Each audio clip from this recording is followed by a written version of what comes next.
There we go. We are back again for another fantastic episode of Friday Night Counter Attack, and this one is probably the most special one I've been able to record this year, which is saying something because England have actually just won the European Championships in their home nation against literally everyone going against them. So I'm really looking forward to talking to someone who's been working. You've probably seen on TV a lot, to be fair, on BBC News, on the radio as well. It's been great to speak to her over the summer as well, and hopefully when she's back fit and she's ready to go, we'll be playing foot golf later this summer as well, which will be good. So I'll be looking forward to introducing everyone to Ellie Wilson, Sheffield United footballer. Ellie, how are you doing today? Yeah, great to be fair, thank you. Especially off the back of last night's win. Home Euros finally come home. So yeah, really, really good mood today. No, it's brilliant to hear. I'm really looking forward to hearing your thoughts on the tournament and how women's football can actually grow from here as well, which will be really good to hear from your thoughts as well. But take it all back to yesterday when you were in the ground, when you were watching the England team play against Germany. What were your thoughts when it went to 1-1 for Germany? What were you thinking in that moment? To be fair, I still was confident that we were going to nick it.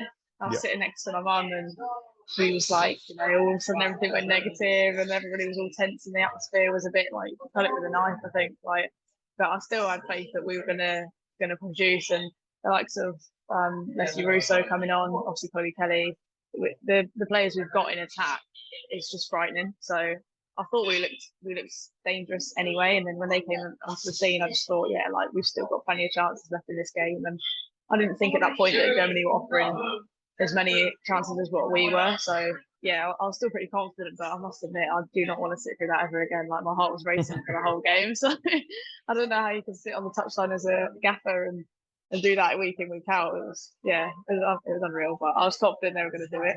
Nah, I think in England's gaffer Serena was literally like the coolest woman in the stadium throughout that whole game. And even the celebrations after as well, she just turned around to the camera. She's like, yeah, we won. Yeah. You just knew it was coming. Like, yeah. She just knew. She knew from experience it was going to go their way as well. But it was one of the most.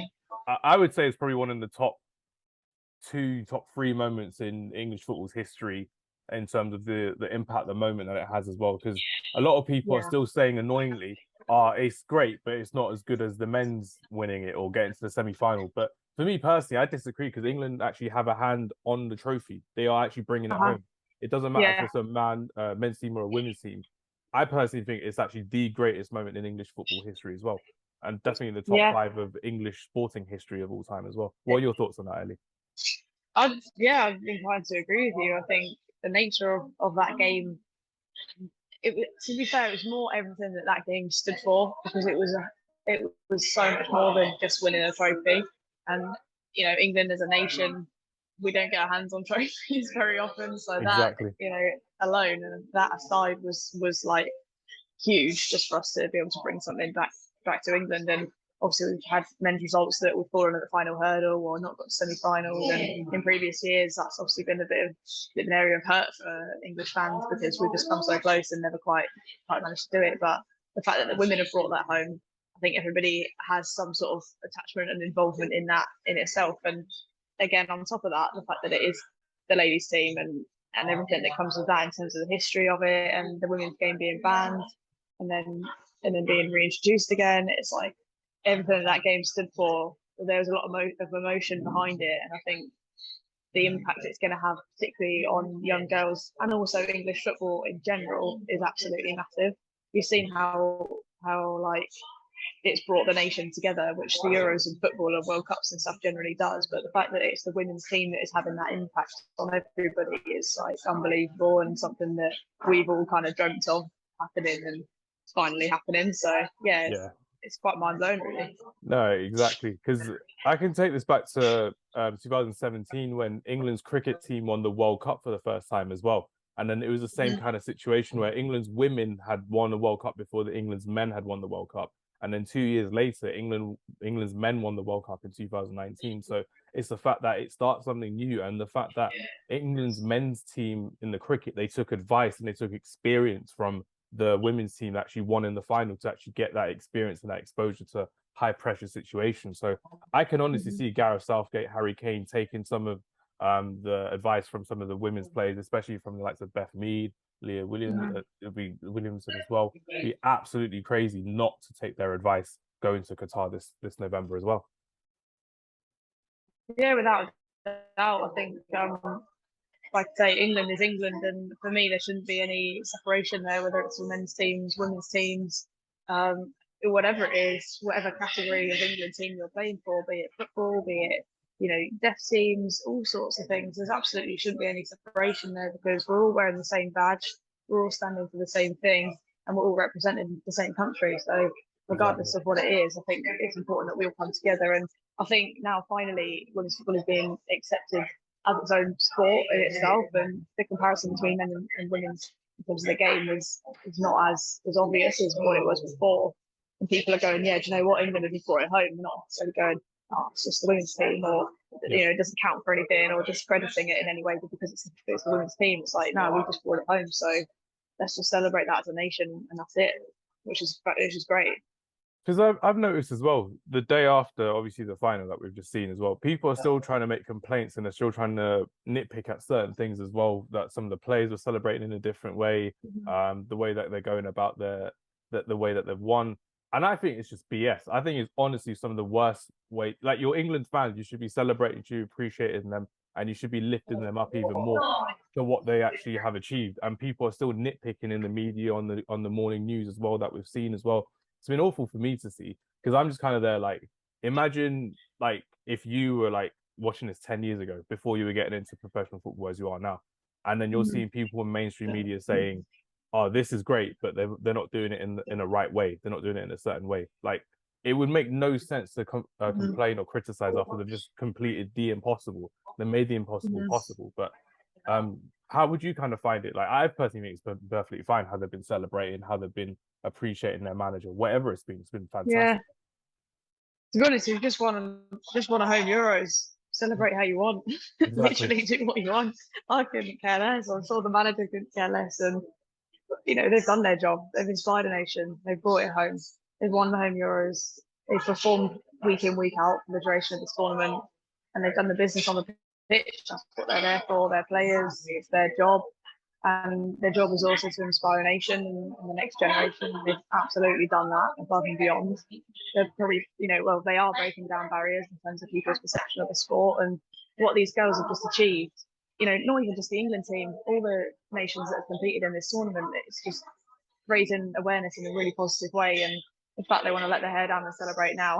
That's up to them. Do what you want, go where you want. And Exactly. yeah, Why not? why not? Like, you've worked hard and there's so much emotion and impact riding on that final and that result that, like, I just don't think you can put it into words what it means to everybody, and we've absolutely achieved it. So yeah, do what you want in terms of celebrating, because it is a huge thing to celebrate, and it should be. Exactly. 100%. And speaking of celebration, I just wanted to know your thoughts on the team. Like, who would you want to celebrate in terms of your top three players that you've enjoyed watching in this England side, or even in the squad in general? Yeah, first one I said, it must have been around the quarterfinals, was Alessia Russo. Yeah. Massive up and coming talent, still very young. Ella Toon as well. They're both really exciting players. I think Leah Williamson has stepped into her role.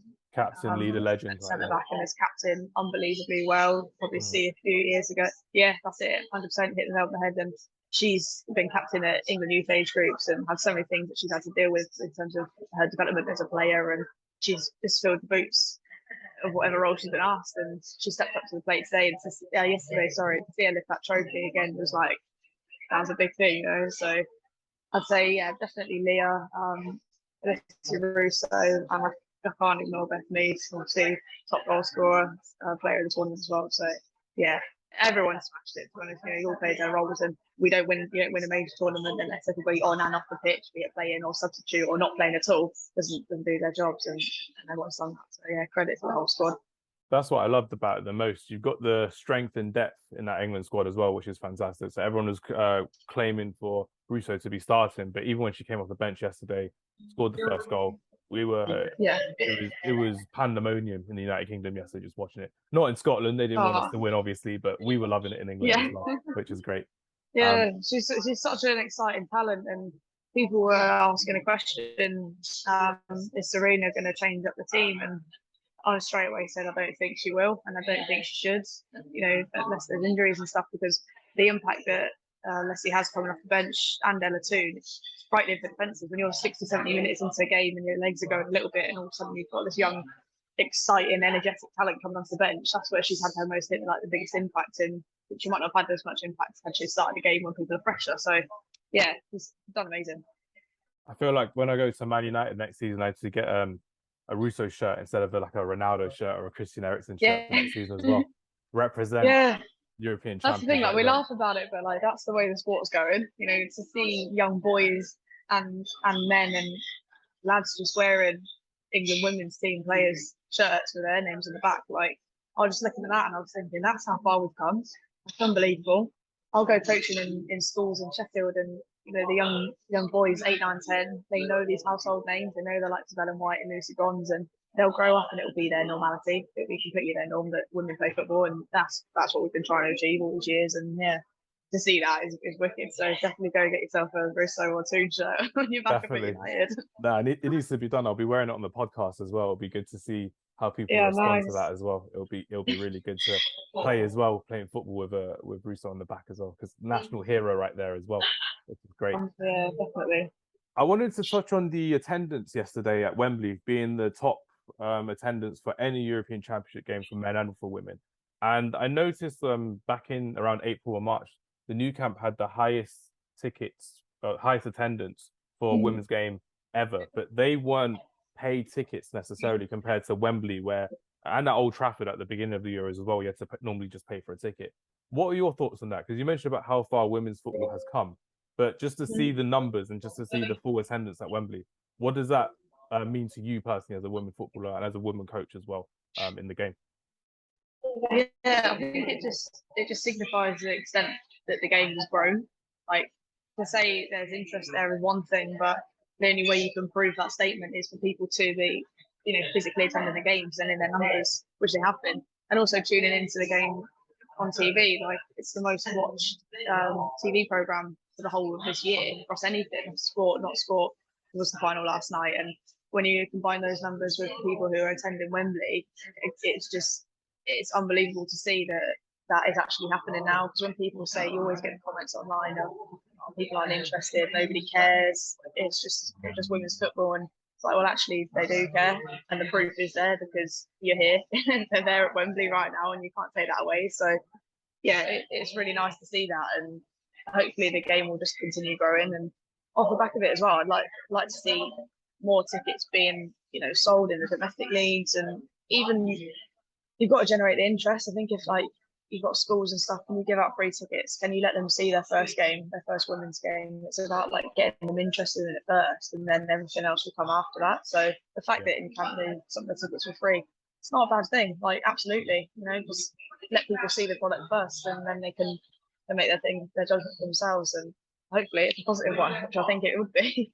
Definitely, because what I loved about this Euros this summer as well was literally the fact that you were going to not always the biggest cities and not always the biggest stadiums as well. So you were going to Rotherham, Milton Keynes, you were going to Sheffield to actually play the games. You weren't going to Old Trafford all the time. You were sometimes going to the Lee and Wigan Stadium as well, and the Manchester City smaller ground as well, which is great because it meant that people had easier accessibility to the game as well. It wasn't somewhere where if someone from the north couldn't make it to Leeds, they can make it to Sheffield. It's just exactly the same way of going about it, but in different areas, bringing business locally, bringing more business locally as well. Like, when the Dutch branch took over Sheffield, it's crazy to see how that happened as well. Just like you said, for a successful tournament. Yeah, that was amazing. That. Yeah, exactly. The whole of the country just came together and they embraced the fans coming from across Europe, and I adored that personally. It was great to see. And how many games did you get to go to this summer? Because you mentioned you went to the final. Did you go to quite a few at Sheffield as well? Yeah, so there's 3 games, I think, group games at Bramall Lane. Yeah. So I went to all 3 of those, and then the semi-final obviously was at Bramall Lane, England, and then the Wembley game. So yeah, I've been to a fair few. Didn't get to any of the Rotherham games, but Bramall Lane's just on my doorstep, and I just went there. I was spending a lot of time in the fan zones as well prior to the games, so that was quite nice to see how people were building the atmosphere and then taking it into the stadium. But yeah, I got to as many as I could. Yeah, I absolutely love the fan zone because I think that it doesn't really work in the UK as much because we're always under rain and cloud and stuff like that. But having a fan zone outside in the summer tournament, a summer event like that, it gives the positive vibes, the good feeling for fans, for anyone to just come along as well. And that's what I really enjoyed about it the most because it meant that people going in to have a good time. They were going in not to like you would at men's tournaments, going to have fights with opposition country fans and all of that nonsense that you see, but actually enjoying who you're sitting next to, chatting with people in the crowd, learning about different players from different countries. And that's what I love the most about the fan zones as well. That it was actually informing a lot of the fans who the players are playing today, who you have to watch out for. This player plays for Real Madrid, this player plays for Lyon, whoever it is, and it's really good to see going forward as well. Definitely.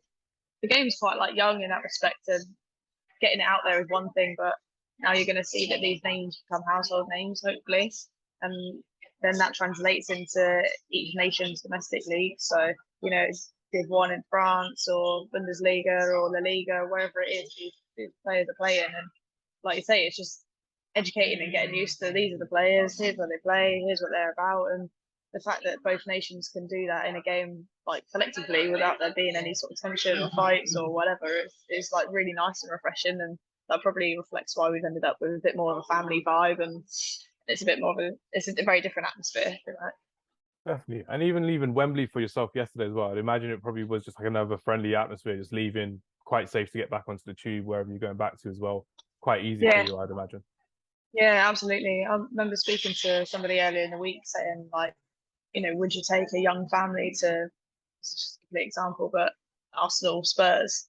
Probably not if it was a men's game, but then you might be more inclined to take them to the women's game. And that's, you know, that's take that reflection how you like, but that's just how it is. And it's quite nice. It's refreshing that both sets of fans can sit together, have a drink together, can, mill about together without there being any sort of aggression or negative vibes, which is cool. Definitely is cool. And I just wanted to ask you, just to kind of rewind back to when you were a kid starting getting involved in football as well.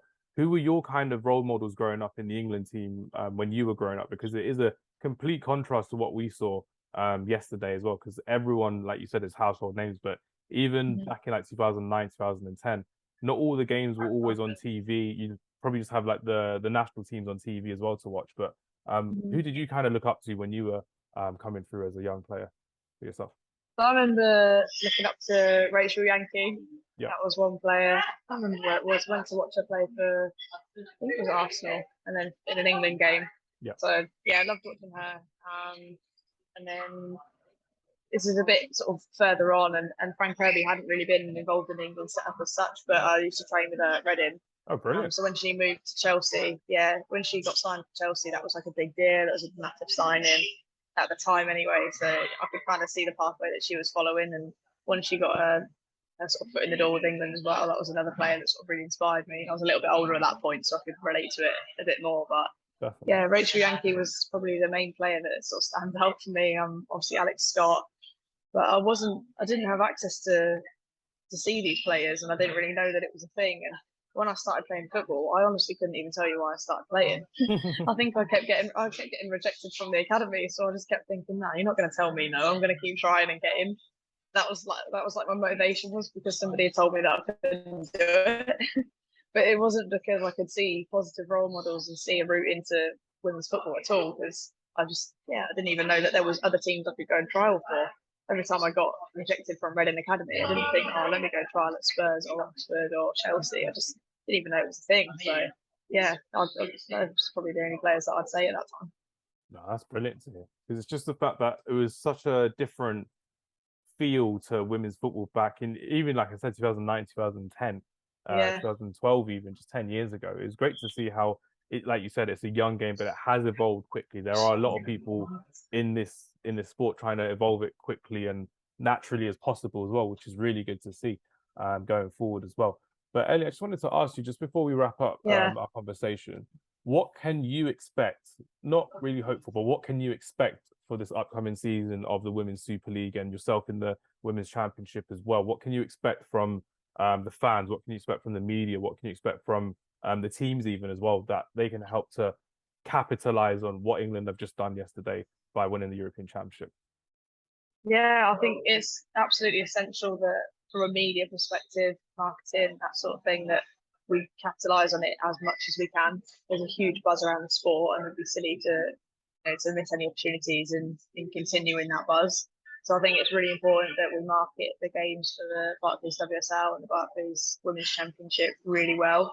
Make sure that it has as much exposure as it can across media platforms, in terms of visibility, viewing opportunities, and people just knowing that these games are happening and having access to them is essential.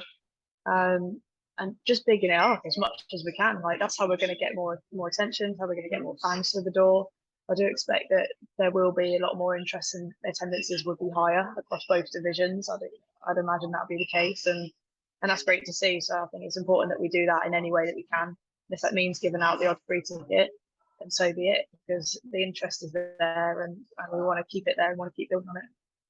Yeah, that's brilliant to hear as well. And I like the bit when you said we need a lot more media presence. So again, if you ever want to come back onto our podcast and Yeah, you wanna join us over the season, talk about your season, talk about the women's football, absolutely, I'd be down for it. It would be great to. definitely. It's the best way of learning about it as well, by actually listening, by actually seeing what you're actually watching as well. And realistically Yes. speaking, I'd be hoping a lot more games, women's games, they're going to be at the men's stadiums as well. So more Arsenal games at the Emirates, more Chelsea games at Stamford Bridge, more at Old Trafford, even, because that's how you're going to get people to attend, because they know where the stadiums are. They want to go to a day trip to Old Trafford, Bramall Lane, Anfield, even as well. Why not that be the case? That everyone would Definitely. love to go and see it. It'd be really fantastic to see it grow even further, better than ever this upcoming season as well, which would That's be it. Like, we're playing, so obviously with Sheffield United, we've been playing down at Chesterfield for the last couple of seasons, which is great, and it's a really nice stadium, very nice ground. But when you're trying to market the, I don't know, Sheffield United versus Crystal Palace, or whoever it is, like, oh, where's the game? Yeah, it's in Chesterfield, it's 30 minutes out of the way. It's like, that's just decreasing the chances or likelihood of somebody going, yeah, okay, I'll go. Whereas when it's on your doorstep and it's at Bramall Lane and it's a reduced ticket fee compared to what you're paying for the men, if you're a United fan, you want to go to United's home ground, you want to go to Bramall Lane. yeah, And like I said earlier, we're all wearing the same badge, so that's their home, it's our home, and it's our home. And the fact that it's now on the doorstep, talking about gaining attendances and coverage. Sheffield United women were at Bramall Lane, so it was just a perfect fit. And the little things like that do make a difference, like you say, in terms of fans turning up. And I'm hopeful that that's going to help our attendances as well this year, just being right in the city centre. exactly. That's what I'd love to see, literally going forward as well, because it just means that people who are from these towns where they have teams in the championship or in the Super League as well, they can actually just go locally and attend. They can just walk to the ground or take the tube or take public transport to go, not having to rely on parents all the time to take them to games. And it should That's be it, yeah. such a sociable feeling for them to actually go out and enjoy their weekends and actually enjoy their Sundays, because women's tickets are a lot more accessible. They're a lot more affordable for young people to go and actually enjoy, more than Yeah, becoming like a member or definitely. a season ticket holder at Man United or Aston Villa, wherever you're going to go to. It's crazy to Yeah, see, for but sure. that's what I'd really love to see. But yeah, just before we wrap up this conversation, Ellie, I just wanted to say thank you very much for your time today. And for everyone listening, where can they find more from you this upcoming season? And what can we expect from you this season for Sheffield United? Yeah, so across sort of media platforms, obviously I'm on Instagram, Twitter, it's LEJ underscore Wilson underscore. I think it's something like that off the top of my head. But yeah, we're all across social media platforms. Obviously, give Sheffield United Women a follow, and you'll keep tabs on the whole team. And yeah, looking forward to it. Brilliant. No, I'm looking forward to seeing you this season as well. It's going to be great. And like I said before, we're hoping to bring more to not just our other podcasts that we do, the Beautiful Mind Game, where we talk about women's football, but to bring more to just football in general from the women's perspective as well. I'm looking forward to seeing how it can grow. Looking forward to seeing how the athletes grow as well, and how the fan base grows across the country. And I'm all here for it. It's going to be great. But everyone, thank you very much for listening. Ellie, thank you very much for your Exciting. time. Hopefully, I'll see you later this summer for foot golf, and it'll be good fun for that as well. But yeah, England have won the European Championships. We're gassed as hell. Ellie's probably more gassed than I am because she was in the stadium yesterday. But we're enjoying this, and we're going to be here all season long talking about women's football, which is great. But everyone, thank you very much. Take care and goodbye.